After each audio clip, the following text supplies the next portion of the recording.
I got back home earlier than expected from a work trip and stumbled upon an extra pair of men's shoes lying on the floor. It freaked me out so much that I tiptoed out with my bag. Close call. Really close. I almost forgot my wife's been seeing someone lately. I grabbed my stuff and chilled at the local park, lighting a cigarette, enjoying the view while waiting for Emma to wrap things up. Next time, I won't book this flight. It got me home 2 hours early, leaving Emma no time for her fun. This is seriously messing with their good times on purpose. That guy is Emma's first love. They dated for 3 years in high school, but split up in college because of the distance. A few months ago, they reignited their old spark at a reunion. They say school love is the purest, and it's totally true. I saw all their chat messages, so sweet and affectionate. I couldn't help but start rooting for them as a couple, such perfect childhood sweethearts. How did they end up apart? Then, after putting my phone down, it hit me. Wait a sec, that's my wife. All right, you two can play Romeo and Juliet. Guess I'm the hubby-turned-villain here. Just as I was lost in thought, my phone rang. It was Sarah, Michael's wife. Where's your husband? I knew he must have noticed Michael disappearing again. I said, don't bother looking. Your guy's at my place. There was silence. Then she gritted her teeth and said, he lied to me again. Said he was working late. More like working in bed.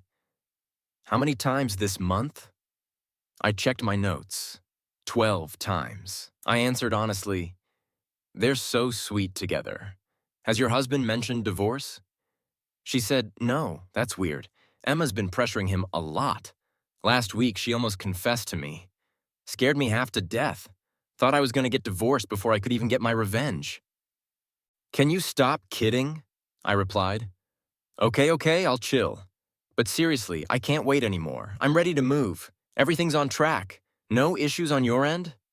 No issues. I hung up the phone. I checked the time. It had only been half an hour. Suddenly, I felt like messing with them. I called Emma. It rang forever before she picked up. Who? Babe, I'm at the neighborhood entrance.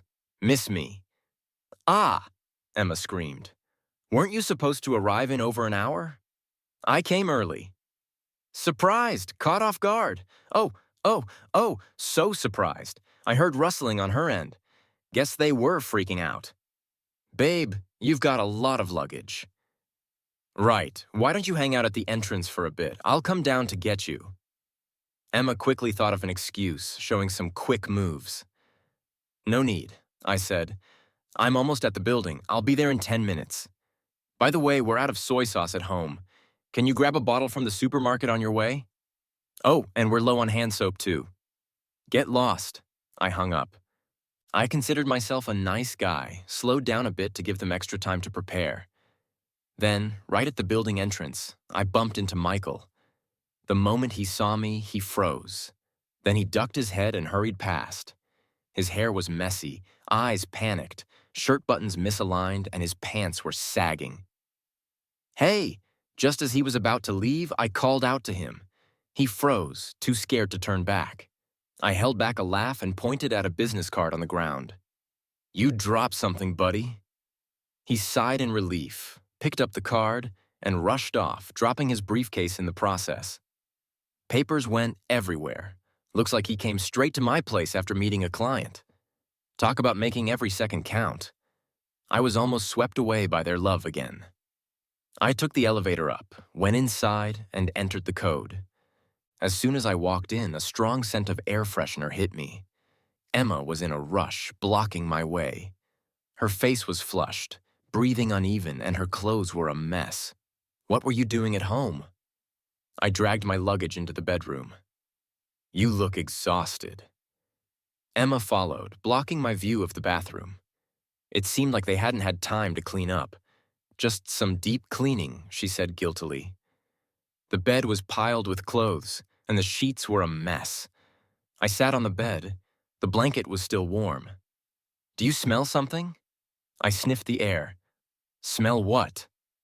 Emma looked off, expression weird. I don't smell anything. I leaned in closer, acting serious. Something's off. You smell like a man. Her face turned pale instantly, her throat tightened, and she couldn't say a word. "You used my shower gel, didn't you?" I laughed. She let out a fake, angry breath and punched me on the chest. "You're impossible, always joking around." I raised my eyebrows. "What's that red mark on your neck?" Just as she started to relax, my question freaked her out again. She covered her neck and stammered, "A mosquito bite, I guess. Mosquitoes in the middle of winter." Then she thought maybe it was an allergic reaction. She tightened her collar. Maybe I brushed against some pollen on the way to work. I stared at her, smiling. Soon, beads of sweat appeared on her forehead. "Oh," I nodded. "I thought someone kissed you." "Stop kidding." She pushed me, eyes avoiding mine. "You always make these jokes." "I'm not kidding," I said. "While I was away, you've been sneaking around." Emma was stunned. Her eyes widened, lips trembled. I pointed at the table piled with leftovers. "Didn't you say this stuff was unhealthy? As soon as I left, you start eating it." Emma snapped back. "I was busy with work, and with you gone, there was no one to cook for me." "Ugh, why are you scaring me like this?" In just a few minutes, I had messed with her 3 times. She was so flustered she could barely speak. Seeing her so uncomfortable gave me a weird satisfaction. I couldn't wait to see her face when I finally confronted her for real. Admittedly, I have a bit of a twisted side. That night, after Emma finished her shower, she cuddled up to me, seeking affection. A wave of nausea hit me, and I almost puked. I quickly claimed I was too tired and collapsed onto the bed, pretending to sleep. She didn't suspect anything. After a while, she softly called my name. Seeing I didn't wake up, she tiptoed to the bathroom. Soon, my phone started vibrating. The little app on her phone sent me all her activity. Michael didn't suspect a thing, right? Emma, no. But he's acting kinda crazy. Michael, good. I was scared to death today. Emma, what's there to be scared of? We're both getting divorced soon anyway. Michael, wiping sweat. Emma, did you tell your wife? How much longer will it take? I can't stand this life for another day. Michael, I'm preparing. Emma, preparing. How long has it been? If you don't tell her soon, I'll tell her myself. Michael, no, please don't. Divorce isn't a small matter. There's a lot to discuss slowly. Emma, I'm giving you one last week. Michael, we'll talk about it then. Only 1 week left. I rolled over and sat up. I created a group chat with Emma's parents, her aunt and uncle, and her close friends. Sorry to disturb everyone so late, but our anniversary is coming up. This weekend, I've planned a surprise for Emma. Would love for you all to witness it and have a little gathering. Wow, Ryan, you're so romantic. Ryan, what anniversary is it? Your wedding anniversary isn't for a while. It's our 8-year anniversary of being together. I made that up on the spot. Mom, you have to come. Let's record a vlog of the whole thing. Can you give us a hint of what you've planned? A few flowers and a cake. Also, I bought the bag Emma's had in her cart for a while but couldn't bring herself to buy. Oh, and keep this a secret. I want it to be a surprise. What luck does Emma have? Did she save the galaxy in her past life? Everyone started getting excited. The vibe was so joyful it felt like it would burst from the screen. Why are you awake? Emma came back from the bathroom. My boss called. I waved my phone. I have to go on a business trip this weekend. Won't be back until Tuesday. Another work trip. Emma pretended to be disappointed. Can't be helped. I forced a bitter smile. Life is like a play. The next morning, I saw their latest chat. Emma, he won't be home this weekend. Michael, then I'll come over again. Just make sure you're all clean and ready for me. Emma, blushing emoji. They sent this late at night, almost right as I fell asleep. So eager. Let's see each other this weekend then. Weekend arrived. Hotel time, so excited. Emma's best friend was holding flowers, stamping her feet with excitement. Am I the one leading the shout? Yeah. Emma's college roommate was double-checking the plan. You'll catch Emma's attention and we'll set off the confetti. Little bro, is the camera ready? It's ready. My brother-in-law took a group photo. Don't worry, I took a photography course in college, so you can leave the recording to me. Ryan, so thoughtful of you. My in-laws held my hands warmly. We trust you to take care of Emma. Mom, Dad, I promised I'd take good care of Emma. And that's what I'll do. The gifts were all wrapped. Emma's colleague handling logistics asked, "When are we heading out?" Everyone looked at me. I glanced at my phone. Half an hour ago, Michael's wife had already told me her guy was working late again. If I timed it right, they should be deep into their affair. Let's go. I waved my hand. Everyone, follow me. In that moment, I felt like a general leading an army to eliminate traitors. The convoy drove into the neighborhood in style. Upstairs, the elevator was buzzing with excitement. As soon as we got out, everyone held their breath. The quiet atmosphere felt like a balloon inflating more and more. Everyone was waiting for that moment to pop, the sound of the keypad beeping. I deliberately brought the key. It slowly slid into the lock, gently turning the latch. Emma's best friend entered first, tiptoeing toward the bedroom. Then she suddenly threw open the door. Emma! Surprise. She got halfway through the word, then froze, the S sound trailing off like a deflated balloon. Her mind went blank, but the people behind her had already caught up. Second, third, everyone looked paused. No movement, no sound. It wasn't Emma lying on the bed, but Medusa. Everyone who saw was petrified. No sound. Thud. My brother-in-law dropped the camera, the battery flying a meter away. What's going on? I asked, pretending to be clueless as I called the police.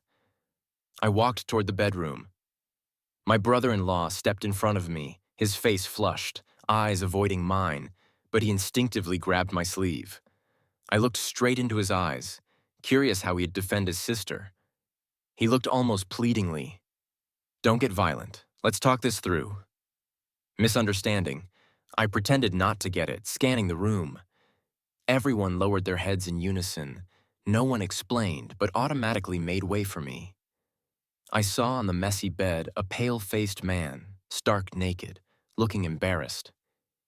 He tried to run, but the bed was surrounded by people, his clothes and pillows on the floor. He had nothing to cover himself with. He could only face everyone's judgment, completely exposed. Emma lay beside him, her face buried in the blanket, hair a mess, and her exposed leg trembling uncontrollably. I knew the scene had hit its peak. Generally, there are two ways this could go when catching a cheater. If I were a hot-headed guy, I'd rush up and beat the adulterers without hesitation. If I were a lovesick dude, I'd grab Emma by the collar. No, wait, her collar's on the floor now. I'd shake her by the shoulders and ask why she did this to me. But I'm neither. I'm a schemer. I'm here to strike at the heart. I kicked Michael in the face and shouted, "Why are you bullying my wife?" Then I tightly embraced Emma and gently asked, "Did he force you? Why didn't you tell me if you were in trouble?" There was a stir in the crowd, and I heard a heavy sigh from Emma's best friend standing closest to me. From everyone's perspective, I had planned a surprise for Emma, only to witness her cheating right then. Not only was my sincerity betrayed, but in that moment, I still chose to believe Emma was in a tough spot. What a perfect husband. Now I held the moral high ground. Emma, how are you gonna play this game with me? How dare you bully my daughter? My sharp father-in-law was the first to catch on to my intentions, delivering a fierce slap to Michael to show his loyalty to me. You beast, I'll beat you to death. With my father-in-law leading, my brother-in-law followed up with a punch to his face. Blood splattered from his nose. Then my brother-in-law grabbed him by the hair and dragged him off the bed. Michael cried out, reaching for Emma's hand. Emma was pulled sideways, the blanket slipping to the floor, leaving most of her body exposed. She screamed, frantically grabbing for the blanket to cover herself. My mother-in-law, seeing this, hurried to help Emma cover up. But my brother-in-law, single-minded, only pulled harder upon hearing her cries. "You still dare to grab my sister?" Emma and my mother-in-law were no match for my brother-in-law's brute strength. The tug of war ended with my brother-in-law's overwhelming victory. Emma was left completely exposed to the air. I noticed someone in the crowd secretly recording with their phone. I subtly adjusted my position. Not blocking the camera is just basic courtesy. Right, who called the police? Outside the door, the cops arrived. I quickly stepped forward, grasping the officer's hands, and said in a grief-stricken voice, "My wife has been raped." The officer hesitated, then patted my hand in comfort. It wasn't rape. It wasn't rape. Michael was shocked, suddenly finding the strength to break free from Emma's family's beating. "We know each other. She invited me here. If you don't believe me, ask her." The officer gave him a disdainful look before turning to Emma. "Do you know him?" This was the second dilemma I had set for Emma. If she denied knowing him, Michael would be charged with rape, and he'd likely reveal all the details of their affair, fighting like cats and dogs. If she admitted to the affair, her testimony would be crucial evidence in our divorce and my claim for emotional damages. Either way, I wouldn't lose. Won by a mile. Now the pressure was on Emma. My mother-in-law found a nightgown for her to wear. Everyone watched as Emma seemed dazed. "Do you know him?" the officer asked again. "Please answer truthfully." "Yes," Emma nodded. Michael let out a sigh of relief. My father-in-law's face darkened, and he immediately slapped her hard across the face. "How could I have raised someone like you?" I wasn't surprised by this outcome. It was obvious they knew each other. Plus, some of Emma's high school classmates were here. But the act had to be convincing. I pretended not to believe it, shouting that it was impossible, and ran out of the house. The second phase of revenge began. I found a gaming hotel and booked it for 7 days. Then I turned off my phone. I dug out some games from my favorites that had been gathering dust. Officially entered happy mode. When I got tired of playing, I'd order takeout, watch movies, and chat with experts online. The days were fulfilling and joyful. For a moment, I felt like I was back in my college days. No one was forcing me to endlessly strive for a bigger house or a higher salary. No one was glaring at me for taking a break. I spent less than 3,000 won in 7 days, but the happiness I gained was more than 5 years of marriage combined. It's true. You only realize what you've lost once it's gone. If you've never been married, you don't know how awesome single life is. A week later, I reinstalled WeChat and turned off Do Not Disturb. My phone buzzed for over half an hour. Scrolling through, I saw all the unread messages. I glanced at them briefly. Emma and her family were going crazy trying to find me. My soon-to-be ex-in-laws said Emma had completely reformed and that if I was willing to give her another chance, she'd never defy me again. They made it sound so convincing. The bystanders, while gossiping, also expressed their sympathy. I scrolled through the updates everyone had been sending me, tracking the real-time dynamics of the Johnson family. The first day was chaos, causing quite a stir locally. Various local public accounts and small influencers were reposting and commenting.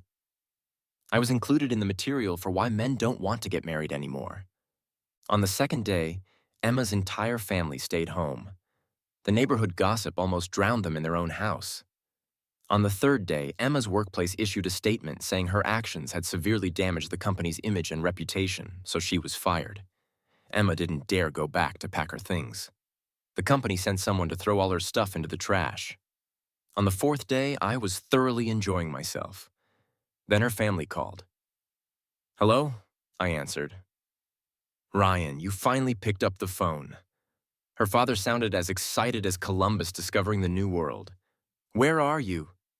"We'll come to find you. We've really educated Emma over the past few days. You two still have feelings for each other?" "Don't. I'll come to you." I interrupted. "It's better to clear some things up in person." "Okay, but Ryan, you've had so many years together. Don't do anything rash." So many years of feelings. I used to think Emma and I would grow old together.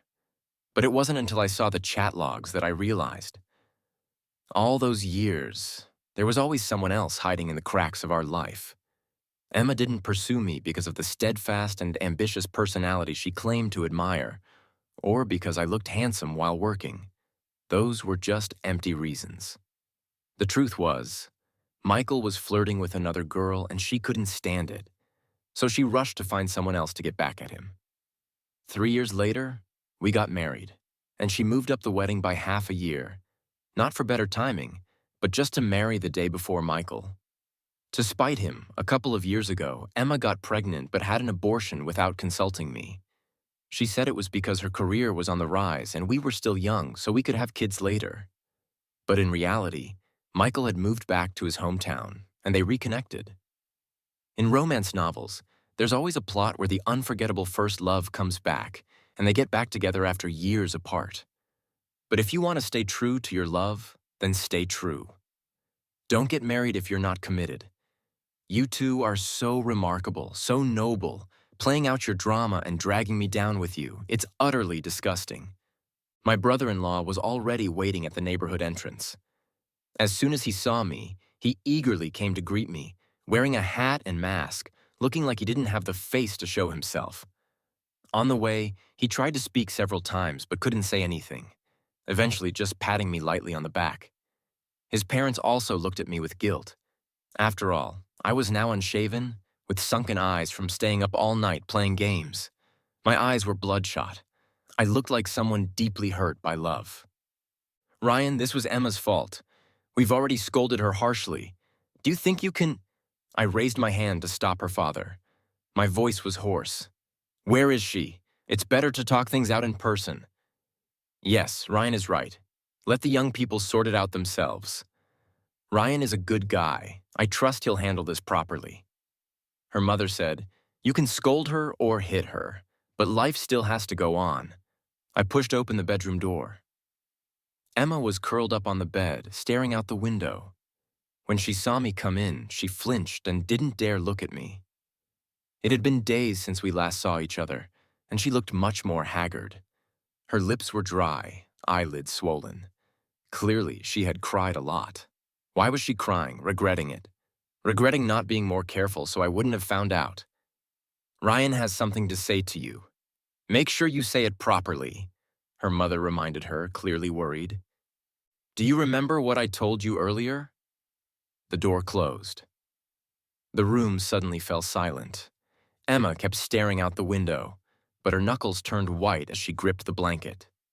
Let's cut to the chase, I said. How do you plan to handle this? After a moment, Emma finally spoke. This is my fault, but we should still separate. This is the result of their so-called scolding. I wasn't surprised at all. I know Emma's personality too well. She doesn't respond to force. And the more you push her, the more she resists. Besides, the love she's dreamed of for half her life is right in front of her. How could she possibly let go? But right now, she still didn't have enough momentum. I needed to add more fuel to the fire. What if I don't agree? She looked up at me, her voice soft. Ryan, a forced relationship won't end well. Oh, how interesting, I laughed. 3 years of dating, 5 years of marriage, a legally recognized marriage? And now it's a forced relationship. When did I ever force you? Did I hold a knife to your throat and make you marry me? I'm sorry. Emma closed her eyes, tears streaming down her face. I can compensate you if you're willing to divorce. At that moment, her father, who had been eavesdropping outside, couldn't hold back anymore. He rushed in and slapped her. How dare you talk nonsense? Divorce, so you can go live with that bastard. Let the neighbors laugh at us. Emma covered her face, screaming, I want a divorce. He's my first love, my true love. My youth already has regrets. I don't want to live the rest of my life in regret. Rage burned in my chest, making my heart ache with every beat. You ungrateful girl, say that again. Her father raised his hand to hit her again. Fine, I'll let you go. But are you sure he's willing to divorce for you? He definitely will. You don't understand us, really. I couldn't help but sneer. This only fueled Emma's determination. I'll prove to you how much he loves me. All right, you'd better prove it to me. The day after I left Emma's house, her parents kicked her out, publicly declaring they no longer had a daughter. The old couple cared a lot about their reputation, so this outcome didn't surprise me. But now, all of Emma's escape routes were cut off. Her unforgettable first love became her only salvation. Unlike Emma, I left Michael plenty of room to maneuver.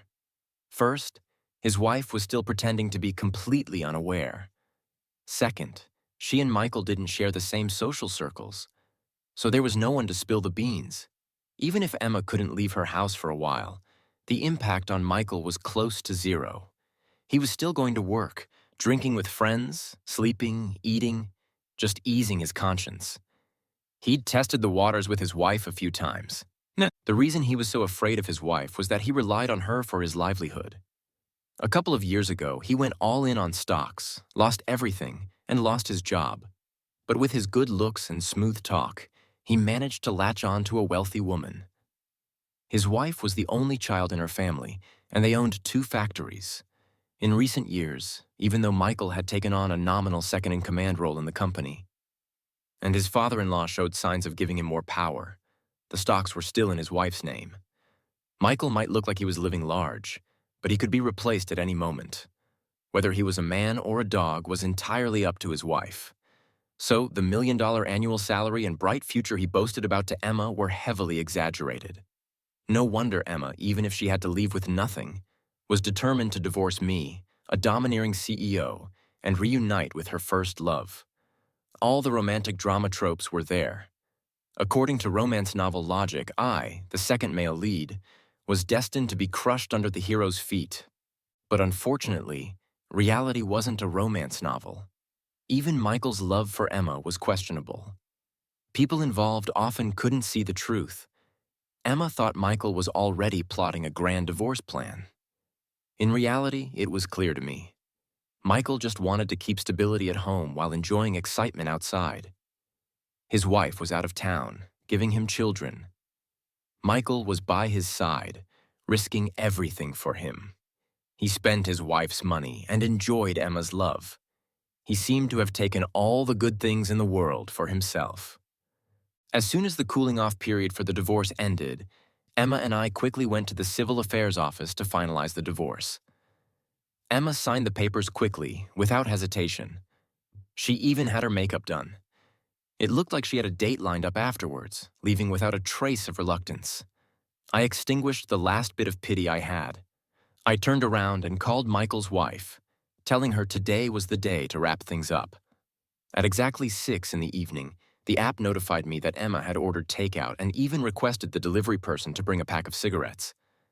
I put on my work clothes, pretended to be the delivery guy, and knocked on the door. The door opened and Emma looked like she'd seen a ghost. "Why are you here?" I smiled slightly. "You two are still together." Emma immediately tried to shut the door. "What's it to you?" I quickly wedged my foot in the door. Emma pushed against it several times, but when she couldn't budge it, she got angry. "Ryan, we're already divorced. You have no right to interfere in my private life." Michael, hearing the commotion, came to the door. When he saw me, he couldn't help but shudder, probably remembering the fear of getting his face punched. "You better leave or I'm calling the police," Emma snarled, baring her teeth. Her twisted expression disgusted me. "Go ahead, call the police. You might as well report me for trespassing." At these words, Michael's face changed dramatically. He quickly held Emma back and said, "Forget it. You two were once married. There's no need to make things ugly." I had to give this smooth talker some credit. He was quick on his feet, still trying to play the good guy in a situation like this. I smiled. "See, your new husband is sensible." Michael gave a forced smile. I continued. "In return, I'll give your wife a compliment too for being such a good man." I pulled out my phone, read out his wife's number, and showed him the video of the affair. "Shall I send this video? Give your wife a little shock." Emma sneered. "Ryan, I thought you'd come up with something better." "Go ahead and send it. He's about to get divorced anyway, So there's nothing to be afraid of. I gasped. I'd never seen a mistress so brazen before. Just as I was about to nod in agreement, Michael grabbed my hand. Don't, men. Let's talk this through.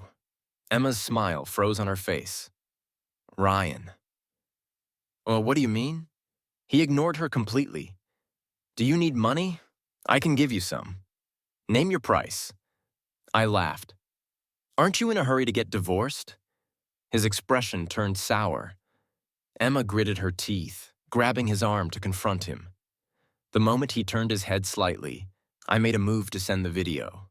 Sure enough, he quickly turned back. I was on one side, Emma on the other. The tug-of-war made Michael look miserable. Finally, he couldn't take it anymore and roughly shoved Emma aside. Can you just shut up for a moment? Can't you see I'm dealing with something here? Emma fell to the ground and didn't get up for a long time. Her heart must have shattered along with her pride. I added fuel to the fire and began reading out their steamy messages. Emma, you're the one I've always loved. If it weren't for the kids, I would have divorced you 1,000 times by now. It was all my fault back then. You have no idea how much I regret it. I regret it so much it's eating me alive. Now the heavens have given me a second chance, and I'll treasure it, holding your hand and never letting go. I love you, Emma. There's no man in this world who could love you as much as I do.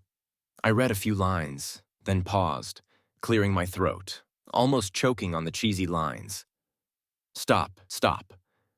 His face turned from pale to red. Just name your price.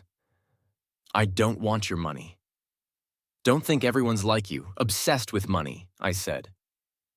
Now, I'm giving you two choices. Either you hit her, or I'll send this to your wife. You decide.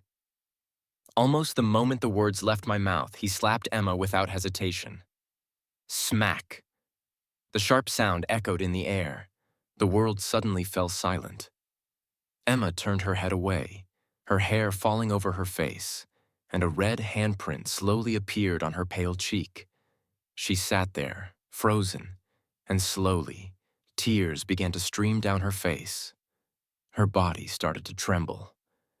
I squatted down, grabbed her chin, and looked her in the eye.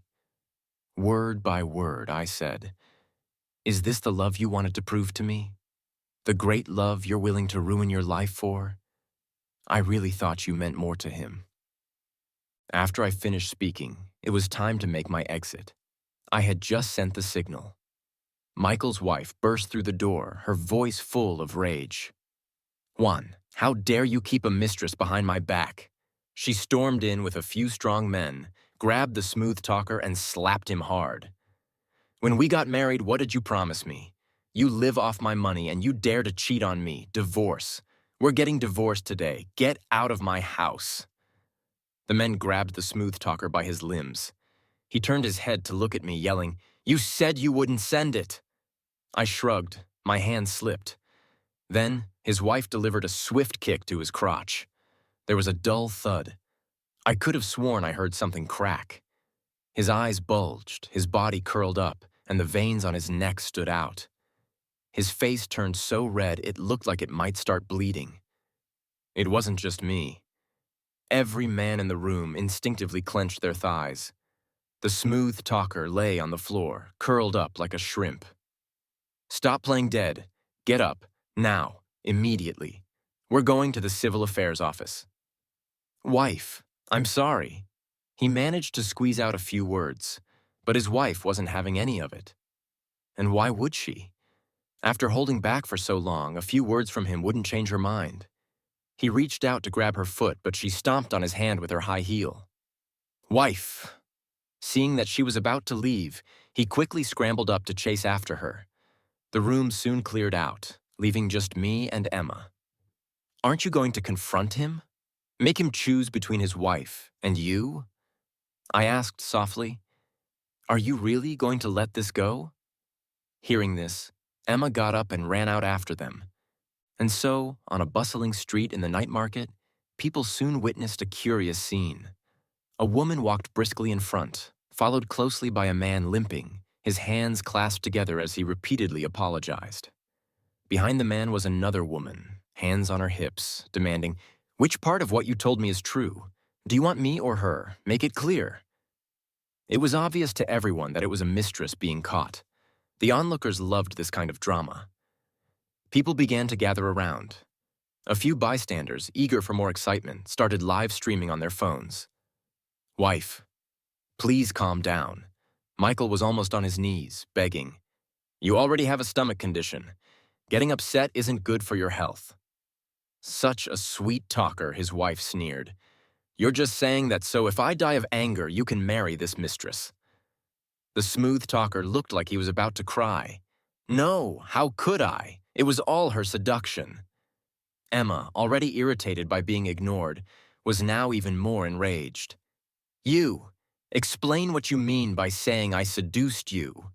But the smooth talker continued to ignore her, pleading with his wife.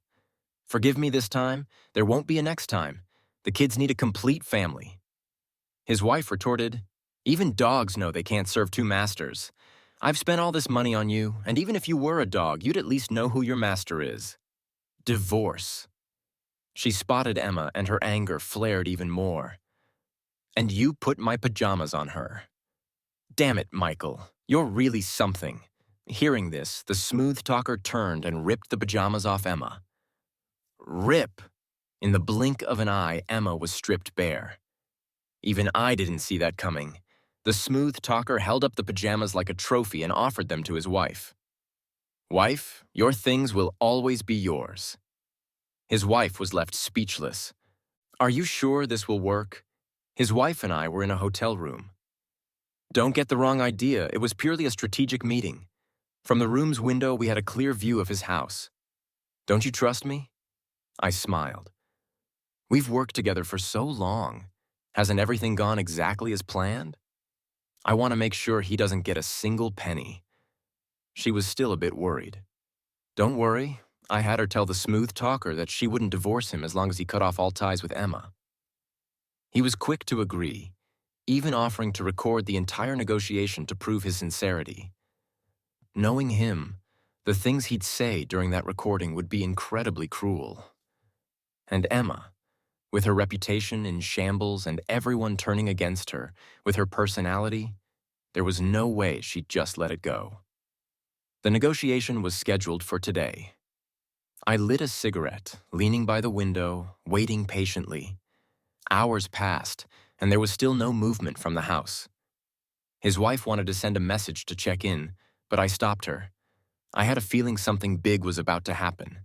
Sure enough, several police cars came rushing to the scene. Covered in blood, Emma calmly got into one of the police cars. A cornered animal will bite, and a cornered tiger is even more dangerous. The November 2nd lovers' quarrel murder case. Due to a romantic dispute, Ryan invited Michael to his home for negotiations. But Michael came prepared and drugged him during the conversation. Michael then killed Ryan. After being arrested, Michael remained calm, stating that Ryan's betrayal was the reason for his actions. And this was the price he had to pay. A small section in the newspaper. And that's how this love story ends. I lit the newspaper on fire, watching the ashes scatter in the cold wind. In the distance, the lights of thousands of homes twinkled. Tonight, the moon was bright and the stars were few.